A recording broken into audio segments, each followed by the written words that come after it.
Hello students, let us start new exercise 3.2. In the previous exercise we did 3.1.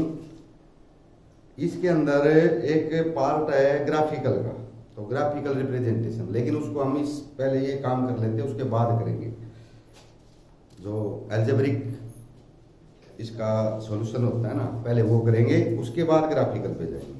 तो पहले हम algebraic का इसमें पार्ट करते हैं। Form the pair of linear equation in the following problems and find their solution graphically. अब इसने कहा है सॉल्यूशन ग्राफिकली करना है, तो ग्राफिकली तो हम एक और लेक्चर लगाएंगे इस पे ग्राफिकल पे। पहले हमने इसमें फॉर्म करनी है equations. 10 students of class 10 took part in mathematics quiz. तो मैथमेटिक्स का क्विज था, उसमें पार्ट लिया 10 स्टूडेंट ने। Number of girls is 4 more than number of boys. Find the number of boys and girls who took part in the quiz. तो आपने पता करना है कि कितने लड़के थे और कितनी लड़कियां थी जिन्होंने इस क्विज में भाग लिया। टोटल 10 थे। तो हम मान लेंगे suppose number of boys is equal to x and number of girls is equal to y। अब इसमें ये बताना है कि भाई जो लड़कियों की संख्या है वो लड़कों से 4 अधिक है। तो हम इसमें एक दोनों वो बना देंगे कि टोटल स्टूडेंट कितने हैं। टोटल स्टूडेंट्स 10 दे रखे हैं, तो number of boys number of girls, तो x प्लस वाई यानी बॉयज और गर्ल्स ऐड कर देंगे तो कितना आना चाहिए 10। एक बात और दे रखी है कि number of boys 4 more than number of girls. Number of boys है x, नंबर ऑफ गर्ल्स है y, लेकिन इक्वल नहीं है। बॉयज 4 ज्यादा, यानी ये अगर 6 हैं तो ये 4 पाएंगे, क्योंकि इसमें 2 पाएंगे, बल्कि 6 हैं तो 2 पाएंगे। क्यों? क्योंकि 4 का फर्क है इसमें। तो ये ज्यादा है तो हम इसमें 4 ऐड कर देंगे। अब ये इक्वल हो जाएगा।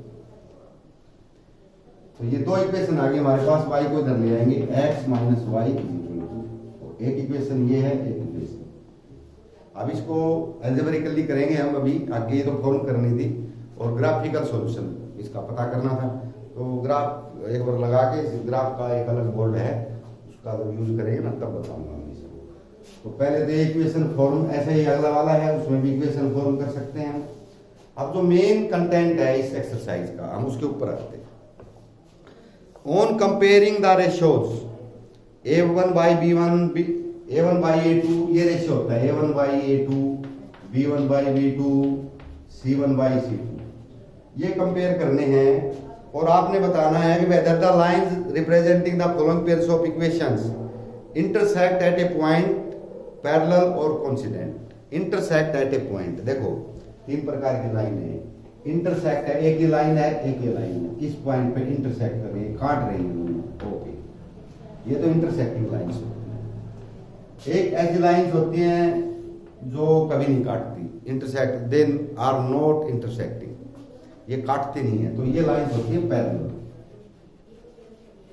ये इंटरसेक्टिंग।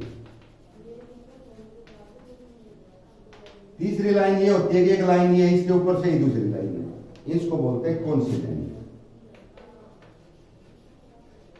तो ये है इंटरसेक्टिंग लाइंस, ये पैरेलल लाइंस, ये कोइंसिडेंट लाइंस। इसके अंदर नो सॉल्यूशन। अगर पैरेलल लाइंस आती हैं तो नो सॉल्यूशन, कोई सॉल्यूशन, क्योंकि जब काटेगी ही नहीं लाइन आपस में तो सॉल्यूशन का आएगा। सॉल्यूशन तभी आता है जब इंटरसेक्ट करती है एक पॉइंट पे, तो वो पॉइंट ही सॉल्यूशन होता है, जिस पॉइंट पे इंटरसेक्ट करेंगे वही सॉल्यूशन है। तो इसके हम कोऑर्डिनेट्स देख लेंगे, x कितना है, y कितना है, तो वो वैल्यू आ जाएगी, वो वही ग्राफिकल होता है। तो ये इंटरसेक्टिंग यहाँ पे है, ये पैरेलल है, कभी इंटरसेक्ट नहीं करेंगे। जब तक लाइन इंटरसेक्ट करेगी ही नहीं तो उसका सॉल्यूशन नहीं आएगा। तो इसमें है 1 यूनिक सॉल्यूशन। अगर इंटरसेक्टिंग लाइन है तो यूनिक सॉल्यूशन होता है, यानी उसका एक सॉल्यूशन होता है। अगर पैरेलल लाइंस हैं नो सॉल्यूशन, और कोइंसिडेंट है ए नंबर ऑफ सॉल्यूशंस। अब सॉल्यूशन कब आता है, जब दोनों लाइन के पॉइंट एक ही जगह मिलते हैं। अब ये तो दोनों लाइन ऊपर नीचे हैं, एक लाइन खींची उसके ऊपर ही दूसरी, इसका हर पॉइंट इंटरसेक्ट कर रहा है दूसरी लाइन पर, और एक पॉइंट दूसरी लाइन के ऊपर, या दोनों का कॉमन पॉइंट है दोनों लाइनों, क्योंकि एक ही लाइन के ऊपर नीचे हैं। तो इसके जितनी बार भी वो पॉइंट जो है ऊपर नीचे होने के कारण कोइंसिडेंट करेंगे, यानी एक दूसरे के ऊपर आएंगे या इंटरसेक्टिंग बनेंगे, तो इसका तो हर पॉइंट इंटरसेक्टिंग है कि वो पॉइंट दोनों लाइनों पे आता है। जैसे ये पॉइंट इस लाइन पे भी है, इस पे भी, तो इसका हर एक पॉइंट दोनों लाइनों पे आएगा, तो इसका मतलब नंबर ऑफ सॉल्यूशंस आएंगे। अब इनको हम ये जो कोफिशिएंट्स है हम कैसे देखेंगे, तो ये मैं इसमें लेता हूँ एग्जांपल, ये ले लिया मैंने 6x minus 3y plus 10 is equal to 0, 2x minus y plus 9 is equal to 0, ये दो इक्वेशन लेंगे। अब जो x का कोफिशिएंट है उसको a मानते हैं, y को b मानते हैं, और ये जो कांस्टेंट है इसको c मानते हैं, a x b y plus c। तो इसको हम कर लेंगे, इसका जैसे a1 by a2 क्या है 6y2, a1 by a2 कितना आया 3, b1 by b2 minus b तो है -3 y -1, ये भी माइनस माइनस प्लस होगी, ये भी 3 आया। c1 by c2, c क्या है इसमें 10 और इसमें क्या है 9, ये इक्वल नहीं है। तो हमने क्या देखना है, a1 by a2 is equal to b1 by b2 is equal to c1 by c। अगर ये दोनों इक्वल नहीं है, देखो ये दोनों अगर इक्वल हैं, जैसे ये दोनों इक्वल हैं और ये इक्वल नहीं है, तीसरे वाला ये इक्वल है a1 b1, तो a1 a2 is equal to b1 by b2 not equal to c1 by, ये इक्वल नहीं है, ये दोनों इक्वल है, जैसे हमारे 3 आए ये इक्वल नहीं आया, तो ये नो सॉल्यूशन होता है। तो क्या लिखेंगे हम, क्योंकि ये लाइन क्या हो जाएंगी पैरेलल, तो ये अगर इस प्रकार का आता है तो पैरेलल लाइंस हो जाएंगे, और पैरेलल लाइन में नो सॉल्यूशन होता है, कोई सॉल्यूशन नहीं। अगर हम यूं कह दें कि तीनों इक्वल है, a1 by a2 b1 by b2 c1 by c2 तीनों इक्वल आ गए, ये भी 3 आ जाए, तो वो लाइन कोइंसिडेंट हो, एक दूसरे के ऊपर आएंगे, और नंबर ऑफ सॉल्यूशन, उसके बहुत से सॉल्यूशन होते हैं, जो एक्स वाई की वैल्यू रखते जाएंगे सॉल्यूशन आता जाएगा, 10 भी आ सकते हैं, 20 जितने निकालोगे उतने ही आते। अगर हम यूं देख ले a1 by a2 not equal to b1 by b2, तीसरे वाले का कुछ नहीं है, हो इक्वल या न हो कोई फर्क नहीं पड़ता, ये इक्वल हो या न हो, कोई पहले ही दो अगर अनइक्वल है, इक्वल नहीं है, तो ये होता है इंटरसेक्टिंग लाइन आएंगी, ऐसे एक लाइन ऐसे आएगी, दूसरी ऐसे, ग्राफ है, और ये एक जगह इंटरसेक्ट करेंगी, तो वन यूनिक सॉल्यूशन, ठीक है। तो जिसका वन यूनिक सॉल्यूशन आए उसको बोलते हैं कंसिस्टेंट, और जो पैरेलल आए या नंबर ऑफ सॉल्यूशन आए उसको लिखते हैं हम नॉन कंसिस्टेंट। तो ये कंसिस्टेंट होती हैं, यानी इनका सॉल्यूशन निकालना है आपने, ये नॉन कंसिस्टेंट होती हैं, तो इसका सॉल्यूशन नहीं निकालना, इसका तो होता ही नहीं है पैरेलल लाइन का सॉल्यूशन, इसके नंबर ऑफ सॉल्यूशंस होते हैं, ये भी नहीं निकाल के दिखाना। आपने केवल इक्वेशन आएंगी उसमें वन यूनिक सॉल्यूशन आए तो ही निकालना है, अगर वो पैरेलल है तो भी नो सॉल्यूशन है, और अगर कोइंसिडेंट है तो नंबर ऑफ सॉल्यूशंस है, ये नहीं निकाल के दिखाना, ये कंसिस्टेंट नहीं है, केवल ये कंसिस्टेंट है। तो मेरा ख्याल है आप इन चीज़ों को समझ गए होंगे। तो अब हम कुछ एक क्वेश्चन ले लेते हैं। थर्ड है ऑन कंपेयरिंग, ये तो आप 3 इसके पार्ट दे रखे थे, इसको कंपेयर करके बता सकते हो कि वो इंटरसेक्टिंग है या कोइंसिडेंट है या क्या है। अगला क्वेश्चन भी कुछ इसी तरह का है, on comparing this find out whether the following pair of lines linear equations are consistent और इनकंसिस्टेंट। ये मैंने इसी में बता दिया। हम a1 by a2 ये निकालेंगे हर एक में, जैसे इसमें निकाल दिया 3x plus 2y is equal to 5, 2x minus 3y is equal to 7। तो इसका ये बताना है कंसिस्टेंट है या नहीं है। तो पहले हम a1 by a2 b1 by b2 c1 by c2 निकालेंगे। अगर वो तीनों इक्वल आ जाते हैं तो कंसिस्टेंट लाइन होती हैं, तो उसमें नंबर ऑफ सॉल्यूशंस होते हैं, और नॉन कंसिस्टेंट 3 बातें हो गई। अगर उनमें पहले दोनों इक्वल हैं a1 by a2 equal to b1 by b2, लेकिन c1 by c2 इक्वल नहीं है, तो फिर वो पैरेलल लाइंस होती हैं, नो सॉल्यूशन, वो भी नॉन कंसिस्टेंट। और अगर इनमें ये पहले दो इक्वल अनइक्वल आ जाए, a1/a2 not equal to b1/b2, ये मैंने पिछले में बताया था, तो वो इंटरसेक्टिंग लाइंस होती है, ए यूनिक सॉल्यूशन, और वो कंसिस्टेंट होता है। जिसमें यूनिक सॉल्यूशन निकालना है वही कंसिस्टेंट है, बाकी नॉन कंसिस्टेंट है। अब अगर हम इसमें निकालें a1/a2, ये आता है 3/2, b1/b2 ये होता है 2/-3 यानी -2/3, और c1/c2 ये आता है 5/7। हमने देखा कोई सा भी इक्वल नहीं है, इसको तो हम देखते ही नहीं। अगर पहले ही दो इक्वल नहीं है तो तीसरे को देखने की जरूरत नहीं, वो इक्वल हो या नहीं हो कोई फर्क नहीं पड़ता। ये दोनों इक्वल नहीं, ये 3/2 है, ये 2/3, वैसे भी साइन अलग अलग है, तो ये इक्वल नहीं है। अगर पहले ही दोनों इक्वल ना हो तो हम उसको क्या बोलते हैं कि the lines are intersecting and the pair of equations are consistent. Consistent है, उसका एक यूनिक सॉल्यूशन होता है, एक ही सॉल्यूशन, तो उसको जिसका सॉल्यूशन होता है वो कंसिस्टेंट है, बाकी कंसिस्टेंट नहीं, चाहे नंबर ऑफ सॉल्यूशंस हो या नो सॉल्यूशंस हो। तो ये था, केवल इतना बताना था। अब मैं इसमें नेक्स्ट आगे लेता हूँ, ये क्वेश्चंस हैं, ये भी ग्राफिकल का है,